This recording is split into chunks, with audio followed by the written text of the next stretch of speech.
ఉద్యమాన్ని కొనసాగిస్తూనే ఉంటాం. ఈ మమ్మల్ని ఇవాళ ఆపగలేమో కానీ ఢిల్లీకి వచ్చి మరి మోదీని గద్దె దింపే ప్రయత్నంలో మేము ఉన్నాం. నీట్ విద్యార్థులకి వీళ్ళు ఫ్రెండ్లీ పోలీసు లెక్క లేరు, చాలా కఠినంగా వ్యవహరిస్తున్నారు. మా విషయంలో ఎట్లా పడితే అట్లా గుంజుకొస్తున్నారు. ఇలా దేశంలో నీట్ పేపర్ లీకేజ్ 24 లక్షల మంది విద్యార్థులు ఇబ్బంది ఎదుర్కొంటా ఉన్నా మోడీ స్పందించకుండా విద్యార్థులు చెలవాడబడతా ఉన్నాడు. ఇలా 24 లక్షల మంది విద్యార్థులు భారతీయులు కదా, ఇలా పేపర్ లీకేజ్ అయ్యి వాళ్ళు ఇబ్బందులు పడతా ఉన్నా ఎందుకు మోడీ విద్యాశాఖ స్పందించని ప్రశ్నిస్తా ఉన్నాం. నీట్ పరీక్ష మళ్ళీ నిర్వహించే వరకు గవర్నర్లు స్పందించేంత వరకు కూడా ఈ ఉద్యమాన్ని నిర్వహిస్తాం. నీట్ పరీక్ష మళ్ళీ నిర్వహణే మా ఉద్యమ ధ్యేయమని హెచ్చరిస్తా ఉన్నాం.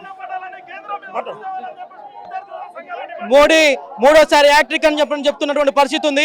కనీసం ఈ దేశంలో పేపర్ లీకేజీలు అయితే లీకేజీలు అవతగలు జరిగినటువంటి మోడీ కనీసం ఈ అవతగలు కారణమైనటువంటి వాళ్ళపైన విచారణ జరిపించకుండా ఇలా చోద్యం చూస్తున్నారే తప్ప కనీసం ఈ నీట్ పేపర్తో పాటు నెట్ కూడా ఈ రోజు లీకేజ్ చేసినటువంటి పరిస్థితి ఉంది.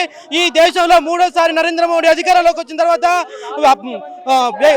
నీట్ పరీక్షలను కూడా పరంపరం అన్ని ఎగ్జామ్ ఎన్టీఆర్ నిర్మించినటువంటి అన్ని ఎగ్జామ్లు కూడా పరంపరం లీకేజ్ అవుతున్నటువంటి పరిస్థితి ఉంది. తక్షణమే నరేంద్ర మోడీ రాజీనామా చేయాలని ఈ సభకు డిమాండ్ చేస్తున్నాం.